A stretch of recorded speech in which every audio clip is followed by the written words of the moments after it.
Am I wrong for how I reacted when my son bullied a girl with cancer? I am 38 and I have a 15-year-old son who is going to be a sophomore after this school year is over. I gave birth to my son when I was 23 years of age. Unfortunately, my son's dad left when he was 5 and never came back. I have not heard from his dad in years. Recently, my son has been getting trouble. Quite frankly, I am at my wits' end. I'm at a loss.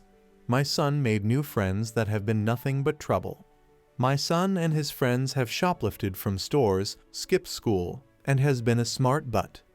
May 9th, my son bullied a girl who lost her hair. She is going through chemo. The girl was sitting in her seat and my son decided to rip her scarf off. Him and his friends said very mean things to her. The poor girl was already getting bullied and my son exacerbated it. She was humiliated. I was called to the school. They brought my son and the girl to the office. I arrived there shortly after they called me. The teacher and principal explained the situation. The mother of the girl he bullied was at the school as well. I asked the mother for her number. I gave her my number.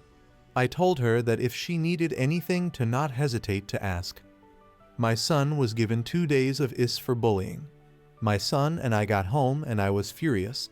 I lost my mind. I went into his room and took every electronic. I took his PS5, his MacBook, his iPhone 13. I took his name brand shoes, his name brand jackets, his Hollister jeans and his Nike shirts. I grounded him indefinitely. 3 days later, I sold his electronics at a very marked down price. I bought my son Walmart clothes and Goodwill shoes. He will not bully someone and get away with it. I gave the money to the mother so she could buy her daughter a wig. The only thing my son has in his room is his bed, drawers, mirror, and his shelf of books. I even confiscated his art supplies. My family on my mother's side are not talking to me because of this. I know that it's been 2 weeks. I just feel like there was a possibility that I was too harsh. Edit, he is not allowed to leave the house at all. He's also not allowed to hang out with his friends. I had a long talk with my son earlier and I think I know why he's acting the way he is.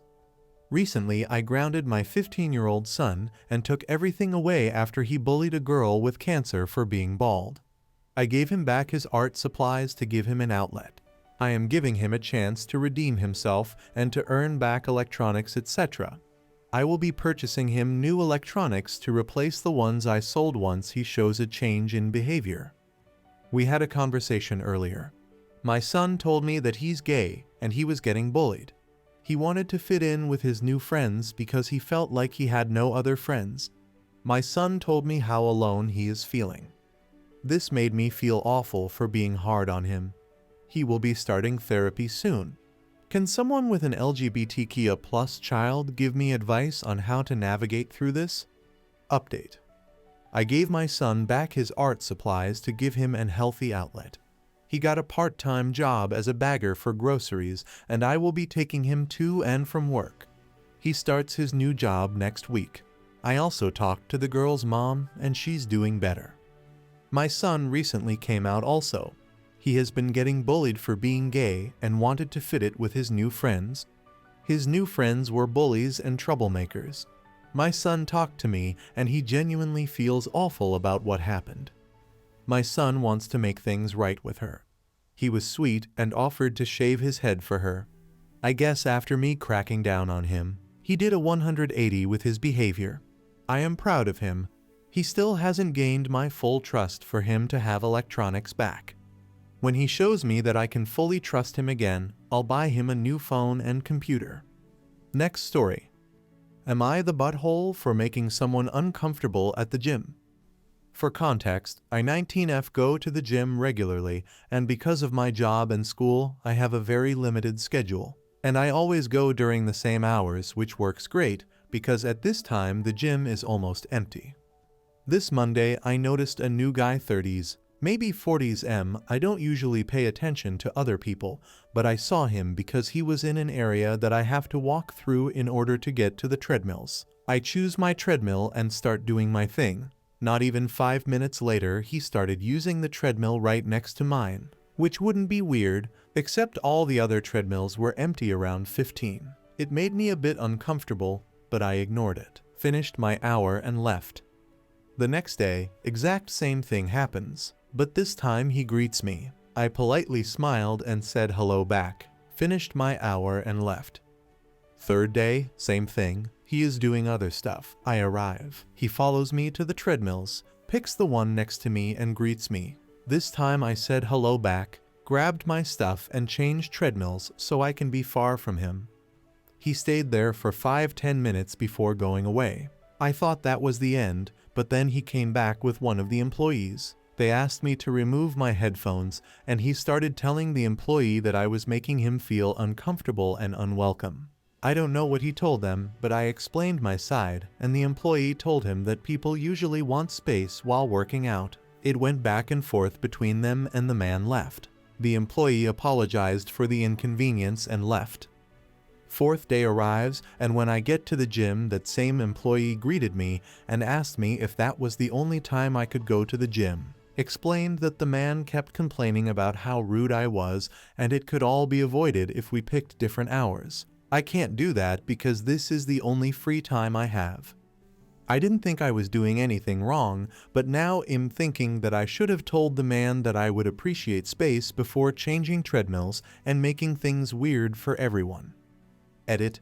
I said this in a comment, but I'll add it here because it might be relevant. I did think he was a creep, but when the employee talked to me, it made me second-guess everything. He was very respectful and polite, the employee, but telling me that I should consider going in a different schedule made me think that I could have handled this differently, and I was in the wrong. I'll ask to talk to a supervisor on Monday. Edit 2. A lot of people are telling me to go straight to corporate. But there's not a corporate. This isn't a huge chain gym. It's just a local gym in my somewhat small city in Colombia. Update. Hi, last post was removed and locked because I posted a screenshot not knowing I was breaking a rule. So here's the update. I called the gym the day after my post to ask when the owner would be there, so I went there on Monday knowing he would be there. He seemed nice. I explained the situation just how I explained it on my post and told him that we could check the cameras since that would show everything. When I described the man, he said that there was no need to do that.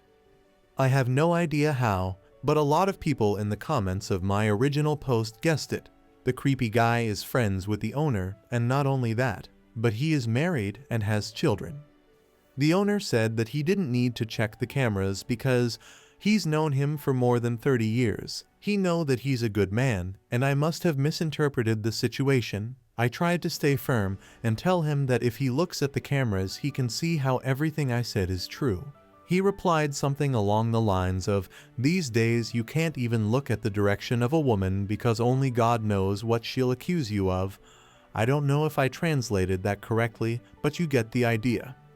I canceled my membership there and am now going to a different gym. It's a bit smaller, but is actually closer to my job, so it all worked out. Thank you for the support messages and for all the reassurance. Next story. Am I the butthole for refusing to cook dinner for my BF since he won't respect my cooking utensils? I 21F live with my BF 28M, and I recently purchased some new wooden spoons like the big kind from a coworker who is an aggressive, pampered chef consultant. I don't make very much money, and frankly these spoons were overpriced, but I wanted her to leave me alone, and after all they're nice spoons and I will definitely use them. They are hand wash only, which I informed my BF of when I brought them home. It's been a couple months, and I find them in the dishwasher pretty regularly.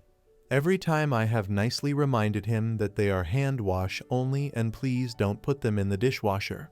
I have said, you don't need to wash them, leave them out and I will wash them. Every time he says okay, but then, you know where this is going.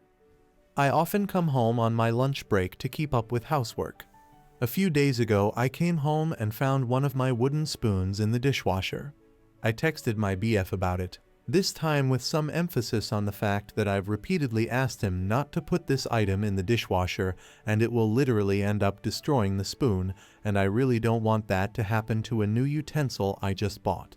He replied, "I don't care." I was completely taken aback. I expected him to say, "Okay, sorry," and probably keep doing it, not be completely rude to me. Background: I have always cooked dinner since we moved in together 2 years ago. I was in school, and it felt like part of how I contributed to the household since I wasn't making very much money, only working part-time. But I'm out of school now and working more and contributing more to the bills, so I don't feel the same obligation to cook. He usually cleans up after dinner by putting things in the dishwasher, but doesn't clean anything else. When he got home after work that night, he asked what we were having for dinner. I told him I'd already eaten. He was extremely upset that I hadn't cooked for him or otherwise arranged dinner. He stomped around the house and eventually got takeout. The next day he asked me what we were having for dinner. I told him I wasn't planning on making anything. He asked why I wasn't cooking anymore, and I said if he didn't care about whether or not my wooden spoons got destroyed, then I didn't care about cooking dinner. He totally lost it, said I was completely overreacting. It was no reason to stop cooking dinner without warning. Told me I'm being immature and that he's too busy to keep track of what can or can't go in the dishwasher, and it's unfair that I'd punish him for it. It's not his fault he doesn't care about wooden spoons, and insinuated our relationship might be in trouble if this is how I react to conflict. I do feel like maybe this wasn't the most mature route, and I am a lot younger than him, so I'm worried he's right that I'm being unreasonable and immature. But like, how hard is it to leave my wooden spoons out for me to wash after being told multiple times that they can't go in the dishwasher? Edit. So this totally blew up, and I'm pretty overwhelmed by the response. It's clear to me that most of you are right that the incident is a red flag and highly telling about the dynamics of our relationship overall. I have always thought that I'm happy in this relationship and that it's really good, but now I'm really confused and have a lot to think about. To answer common questions. We met when I was 17 and he was 24. He does do some chores well. He takes out the garbage sometimes, mows the lawn sometimes, though I confess that I also do that one on my lunch break occasionally, and handles all the car maintenance. But he's never done any real cleaning in the house. The house is his, he bought it when I was 19, and I do currently pay for half the mortgage bill's groceries. It leaves me essentially no money for myself. Our finances are pretty mixed, and he monitors my credit card usage obsessively, to the point that he will sometimes call me 15 minutes after a purchase to ask for details about it. Why did you spend $54.28 at Costco? Which I see now is also pretty controlling and unhealthy. I am seriously reconsidering the relationship, but also don't really know how I'd leave. I've never lived on my own. I don't want to move back in with my parents, BC, that's a whole other story. I don't know the first thing about getting an apartment on my own. But I don't want this dynamic to be the rest of my life. Thanks for the eye-opening revelation, but FCK. Where do I go from here? Second edit. Forgot to mention he makes about twice as much money as I do. Third edit. Holy crap, you guys. You are all being so amazing to me, it's really overwhelming and emotional. I'm hardly responding to comments messages, BC. I'm grappling with a lot of hard truths about all this right now. I am so appreciative for everyone who has taken the time to point out the red flags and offer encouragement and support. This community is freaking amazing, and I'm just blown away. I'm also figuring out an exit strategy. I actually already have a small cash stash where I've been saving up money to take the licensing exam for the profession my degree is aimed at. I realize now how sad it is that I've had to sneak cash into an envelope for an exam to advance my career, and how the only reason my BF has been adamant we couldn't afford this is BC. It would offer me better job opportunities with better pay and more chance for freedom. I'm literally re-examining every last detail of my relationship right now and uncovering more and more unsettling details. The rose-colored glasses are off. Those of you who guessed I've been pretty isolated from friends are correct. My social life is his social life, and I don't know how that even happened. Not wanting to go to my parents for help is more of a pride thing with a bit of estrangement. It wouldn't be ideal, but I'm understanding now that my situation is grave enough to consider putting my pride aside and ask them for help. I was, and I guess still am, feeling terrified about trying to live on my own since my BF has been taking care of me my entire adult life, but as someone commented, I've been taking care of him, managing a house, and paying half a mortgage and bills. I can actually take care of my crap. I do not need him. That said, I'm emotionally gutted and I'm not ready to go nuclear on this situation just yet. But I will post an update once I'm out to let everyone know how it goes. While I'm coming around to admitting I'm in an emotionally abusive situation, I'm having a hard time imagining him getting violent with me. However, I hear your concerns and have read a lot of the resources you guys have provided and plan to act as though violence is a possibility, even though I feel silly and dramatic for it. Better to be dramatic than hurt. Again, thank you all so much. Update. Hey y'all. Been one hell of a week for me. The feedback on my last post was really overwhelming, but I came away from it with two things. I'm not the butthole, and also my relationship is a mountain of red flags for abuse. Cool. So I did a loot of reflecting and realized, yay, okay, this looks bad, but I love him. I was confused AF. I met up with one of my oldest childhood friends who I hadn't seen in a couple of years and cried my heart out on her couch, and she was nothing but kind and supportive, and that was the beginning of a crack of light making its way into my life. I've got people, something beyond my relationship. What really sealed my decision to leave was the way my BF reacted about me hanging out alone with a friend. He didn't want me to go, and when I was firm it was happening, then he wanted to come with. And when I declined that, he threw a tantrum and was extremely passive-aggressive when I got home. That's when I realized, yay, okay, F this guy for real, he doesn't want me to have friends. I'm not living like this anymore. I decided to try and save up money on the side like many of you suggested, and once I had enough, to leave without warning. However, once I decided I wanted out, it was really hard to play the good GF and act like everything was normal. I think he sensed something was up, and one morning, while we were chatting over a perfectly nice breakfast together, he without warning grabbed me by my throat and threatened to kill me if I ever left him. Then he let me go, grinned, and said, "I'm just joking around." I tried to laugh it off, but it freaked me the F out. I decided I couldn't wait until I saved up money, so I swallowed my pride and reached out to my parents. We had a tepid dinner together where I explained in brief terms that I didn't feel safe and needed to leave my BF ASAP. My mom didn't hesitate to offer me my old room back, even though it's been her office for years now. She converted it back to my bedroom that night, and the next day while my BF was at work, my parents helped me move out. I left him a note, and he's been going crazy trying to reach me, but I'm so done. So y'all weren't just right. You were really right. I didn't realize how unsafe I really was until he threatened to kill me. You guys had my effing back. I can't get over how amazing it is that a silly Reddit post has completely changed the trajectory of my life. I read every comment, every resource, every message. I've learned so much, and I can't thank you guys enough. To all the people who reached out offering money, that was unbelievable too, and I'm just so touched by the kindness displayed towards me. I'm so appreciative of the offers, but as of now, it looks like I'm going to be able to swing this with some help from my parents. I also hope some girls out there who saw my original post maybe learned something valuable too.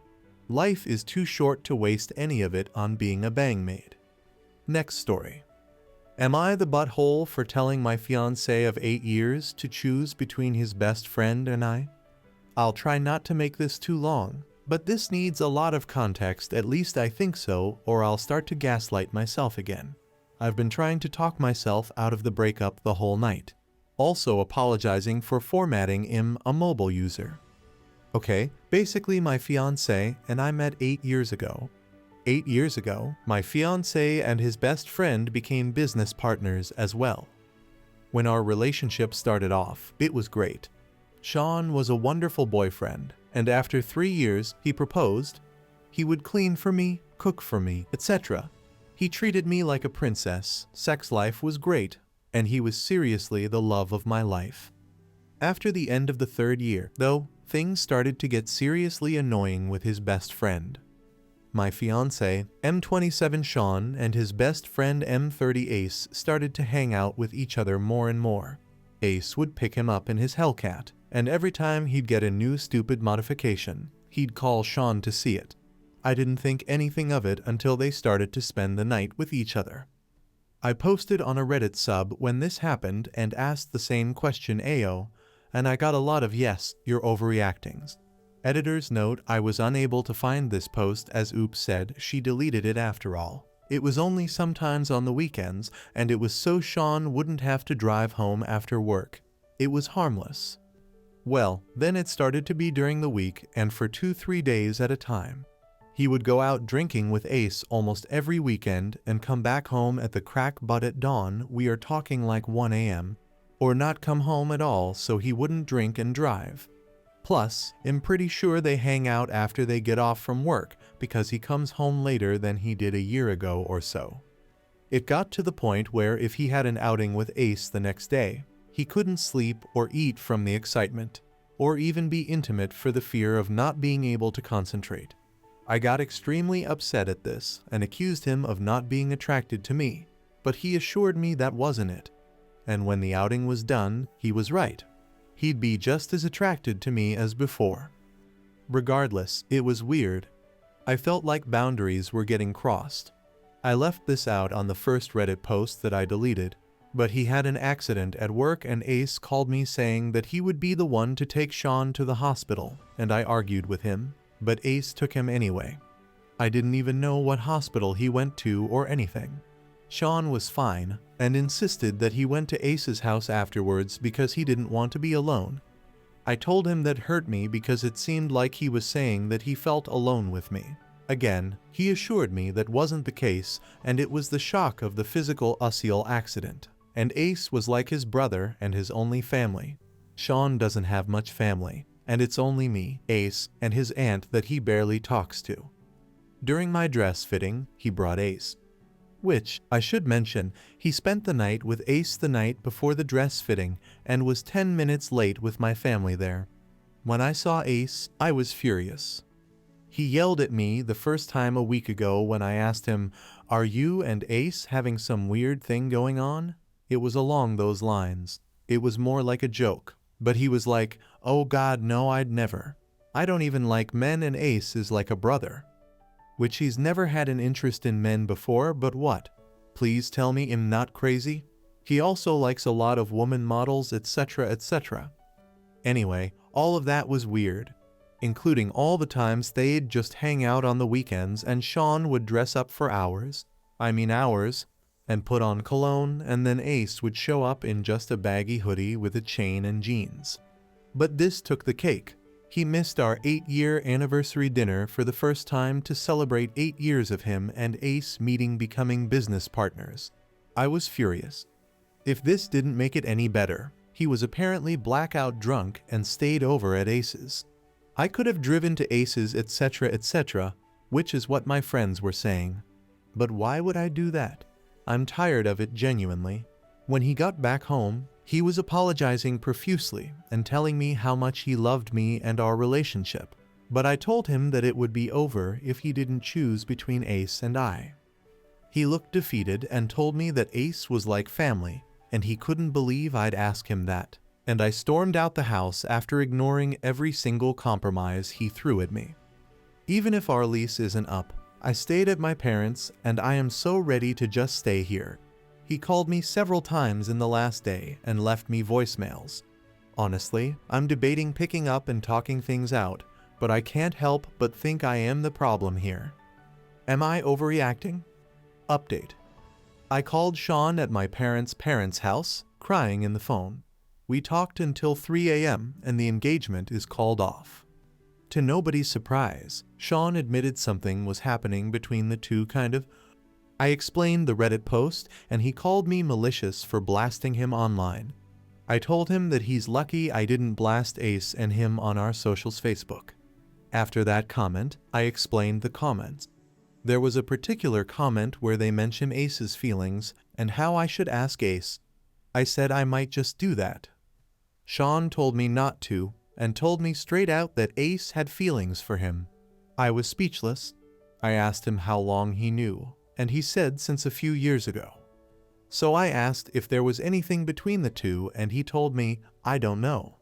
I was so confused, and we stayed up until 3 a.m. talking about how Sean doesn't really understand his own feelings, but he knows that he feels stronger about Ace than he does towards me, and calling off the engagement would be the only choice if I chose him to choose. He actually referred to Ace as his life. He told me that I was never a bad fiancé, and he loved me throughout everything, and it was nothing I did. He just said that he never has felt so connected to someone since Ace commented on his feelings. My suspicion is that physical things did happen, but Sean rejected that idea a few times before going silent altogether when I asked about it. I'm pretty sure they at least did something because he said even if they did, it didn't change anything about the situation. But we will never know. He wouldn't admit it regardless of how heated the conversation got. So, thanks Reddit. My engagement is officially off, and I'm officially single. He said that he'll pay for the full apartment while the lease is running up. But he'll stay with Ace for now, so I don't have to stay at my parents'. Why am I not surprised? All in all, it was a pretty healthy conversation, and he admitted a lot of things I probably couldn't get out of him if I would have tried to do it in writing or in person. He never fully admitted an affair, but alluded to it. Regardless, his affair was emotional nonetheless, and he admitted it was, because his emotional attachment towards Ace was almost suffocating. I have no idea what that means, but he said it after I told him that the affair was emotional at least. I even asked him if he was in the closet this whole time to put my mind at ease, and he said that he is very much into women, and that he still didn't know what changed when Ace walked into his life. I can't make that up. Really. I'm not sure how I'm coping with this, but I am going to choose me. I'm excited to start a new chapter of my life without Sean and Ace. Edit. For everyone commenting about my lack of grammar, stop. I know that I messed up. I just wanted to keep it consistent, and the post got too much traction for me to change it. Please don't be biphobic in the comments. Bi people exist. The comments being mature and explaining how bi crisis works are great. I am not angry at either of them. If anything, I am kind of wishing them the best. Sean described Ace how I described Sean, and even though it makes me tear up thinking about it, Sean deserves that world. Sean deserves that kind of love and attraction, even if he thought he had it for me. I'm only upset that he lied, and he felt like he couldn't trust me, so he strung me along and wasted my life. Though, maybe he couldn't trust himself either. Next story. Am I the butthole for cutting my child's inheritance? Throwaway account. Backstory. 2 years ago, I 46F lost my husband in an accident, and I was heartbroken. We had 3 children, and I thought we were very happy until his mistress showed up at my door demanding money to support the child my husband fathered. I didn't believe her, but she was able to prove it with screenshots, messages, etc. The image that I had of my husband was forever tainted, and he left me with the mess. Because of bitterness about the betrayal and how offended I was by the mistress's lack of remorse and entitlement, I told she wasn't getting a dime and that she shouldn't have slept with a married man. She kept harassing me, and when it wasn't going to work, she went to my husband's family to put pressure on me to give her what she wanted.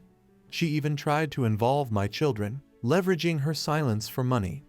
I knew that once I gave her money she would come back, so I told them myself. My husband and I had high-paying jobs, lucrative investments, savings, and I got a sizable amount from the life insurance policy. I consulted a lawyer, and while she could prove the affair, it didn't prove paternity, and since my husband wasn't on the birth certificate, nor could she produce that my husband acknowledged the child, she had no case. After my lawyers sent her a strongly worded letter, I didn't hear from her for a while and thought it was over until my oldest Alex 19F came to me and said that she did a DNA test with the mistress behind my back. She said that did it because she wanted to get this resolved. The child deserved to know who their father was, and get the financial support that they were owed. My husband had a will that stated each of his children were to split an inheritance that they would only access to when they went to college and couldn't get full control until the age of 25. When the results came back proving that my husband was indeed the father, the mistress took me to court. It was a long legal battle, but eventually a settlement was made. I sat Alex down and explained to her that her inheritance would be split 5,050 between them and her half-sibling as part of the settlement agreement.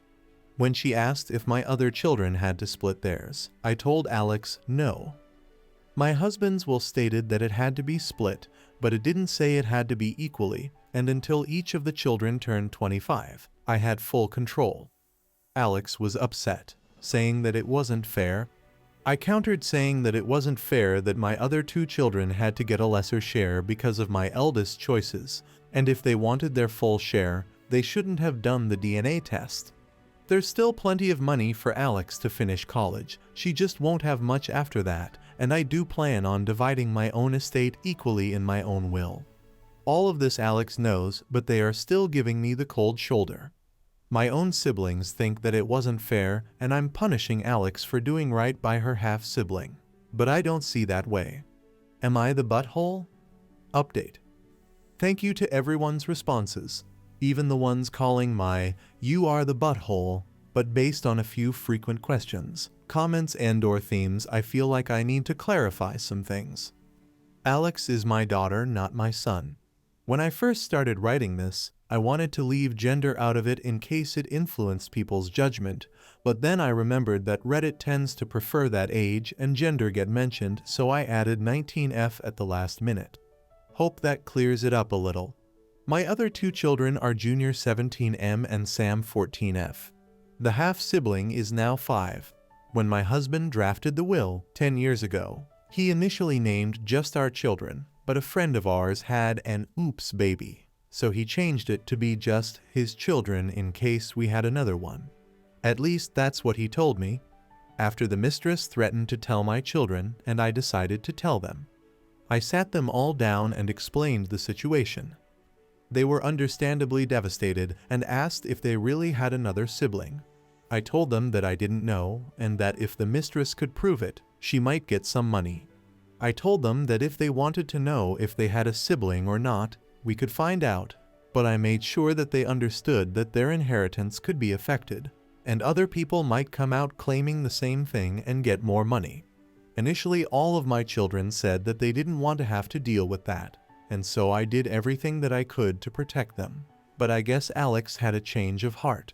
Until the DNA test, I had no reason to believe that my husband's mistress was telling the truth and acted accordingly.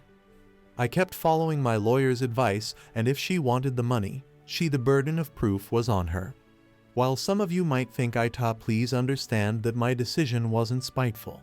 If I really wanted to punish Alex, I would just tell them they weren't getting any more money since they already used some of it for their first year of college, so the guidelines of the will were technically already met. I still plan on leaving them an equal share of inheritance from my estate too. Update 2. Spelling and gender corrections. Update 2. Thank you so much for so many responses, even the ones who didn't 100% agree with me, because it did give me perspective. I also wanted to give an update and answer some questions to anyone who was curious, so here it goes. Since I told Alex what would be happening, she told her siblings, and the house has been pretty tense. To try and make peace, I spoke to each of my children one-on-one and as a group to figure out what to do next. I spoke to Alex first, and some interesting information was revealed that I'm very angry about. Apparently, the mistress created a fake profile account and manipulated my daughter into befriending her. After gaining my daughter's trust, she pretended that she was in a similar situation as her and said that a DNA test would prove that there wasn't any paternity. When Alex went behind our backs, she thought that it would prove the mistress was trying to scam us. My son, Junior 17M, is furious that Alex went behind our backs and doesn't care why she did it and blames her for them being stuck with a half-sibling he doesn't want. My daughter Sam 14F said she wishes she never knew the truth and is deeply upset. I asked my children that since they now know the truth, would they want a relationship with their half-sibling. Junior, clearly, wants nothing to do with the child, and says that Alex should feel lucky he still considers her a sister. Sam says she doesn't want to, and I feel it's because she's in denial and wants to live life pretending that her father was perfect. Alex admits that she is curious, but never wants to see or hear from the mistress ever again, so she doesn't think a meeting will ever be possible. I proposed family therapy, and while my girls are open to it, my son says that therapy is only for people who have something broken in them, and that's he's not broken, is now happy that his father is dead and wants to change his last name as soon as he turns 18. I'm not going to force him, but I do hope he changes his mind one day. Edit. For clarification, because I keep seeing this. Before I made my first post, before I told Alex what was going to happen with her share of the trust, the settlement was already finalized, so there is no still cutting because it's already done. Technically, I could go back and renegotiate the terms of the settlement, but the mistress could try and to come back for more money. Initially, she wanted the entire life insurance policy, 50% of the trust for just her child and 50% of my husband's savings. Her argument was that since I was still working and had a high-paying job, my children, and I didn't need the money, and she was a struggling single mother. I'm honestly getting exhausted with everything to deal with that woman anymore and don't want to spend more on legal fees. Edit 2. I have not now, nor have I ever blamed Alex for her father cheating on me. That is ridiculous, and I don't know how people are coming to that conclusion. Especially when I never said that it was her fault. Edit 3. I'm come to the realization that some people believe that Alex is getting absolutely nothing, which isn't true. There's still plenty of money from the trust for her to finish college. She lives at home rent-free. I pay all of her bills, give her an allowance, allow her to use a car that's in my name, and she will get an equal share of my estate when I pass on. Next story. Am I the butthole for telling my sister's fiancé about her loyalty test? Using an alt because my friends use Reddit, and not sure if I want to open this stuff up to those in my life as things haven't settled between everyone yet. I 26F have a younger sister, Lily 24F, who's been with her fiancé, Mark 28M, for 3 years. They've always seemed really happy together, and they're planning to get married next summer. Lily and I have always been close, but she can get pretty intense and a bit paranoid when it comes to relationships. A few weeks ago, Lily told me about this plan she had. She wanted to test Mark's loyalty by having her friend Sarah flirt with him at a party to see how he'd react. I told her it was a terrible idea and that she should just trust him, but she was dead set on it. She said she needed to be sure Mark wouldn't cheat on her once they're married. So, last weekend at a party, Sarah went ahead with the plan. According to Lily, Mark was nice but didn't flirt back and even mentioned he was engaged. But Lily was still upset because she felt he didn't shut Sarah down forcefully enough. I thought this whole thing was really unfair to Mark. He had no idea he was being tested, and I felt bad for him. So, I ended up telling him what Lily did. He was shocked and hurt, but thanked me for being honest with him. Now, Lily is absolutely furious with me. She says I betrayed her and ruined her relationship. She won't talk to me, and she's saying I overstepped big time.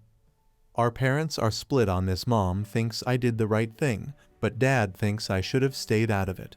Mark is now reconsidering the engagement, and Lily has cut me off completely. I'm feeling really torn and guilty. I don't know if I did the right thing by telling Mark, or if I should have just stayed out of it. Am I the butthole? And if I am, how do I fix this? Should I try to repair my relationship with Lily? Should I reach out to Mark again or give him space? Update. Hey everyone, I wanted to update you since it's been a month since everything went down. First off, thanks to everyone who shared their thoughts and advice. It helped a lot to hear different perspectives, and that most people seem to agree I did the morally right thing, which lifted a huge weight off my chest. After my post, things were really tense. Lily refused to talk to me, and there was a huge divide in our family since we're the only 2 kids my parents have now. Mark reached out once to say thanks, but I could tell he needed space, so I gave it to him. Me trying being a source of comfort for him after everything went down didn't seem right, and I didn't want any worse assumptions to start. About 2 weeks in, Lily reached out and asked to meet up. I was surprised, but eventually we met up. And while she was still upset, and despite how pissed off she was at the beginning, she realized her actions were over the top. She told me she's going to see a therapist to work on her insecurities. It was an emotional talk, and we both cried. We agreed to try slowly mend things, starting with meeting up at our parents' house more often, but it's going to take time. Mark took a break from Lily to process everything. They put their wedding plans on hold, which was hard for both of them. About a week ago, he decided he wanted to try and work things out, agreeing to attend couples therapy with her too. It's not easy, but they're committed to trying, and I guess I was so guilty at the start because it was obvious despite everything he was crazy in love with her, and I didn't want to break that. During this time, I've been working on myself too. I've realized how much I value honesty and integrity in relationships, and I'm trying to be more supportive without overstepping. It's a learning process, but I'm trying. Lily and I aren't back to where we were, and I don't know how long it's going to take, but we can keep trying. We've had a few good talks and laughed a little like we used to. Thanks again to everyone who offered advice and support. It's been a tough month, but I'm happier now. I'll keep you posted if anything major changes. Take care and thanks again. I hope you guys like this video. If you did, make sure like, comment, share, and subscribe the channel James Stories.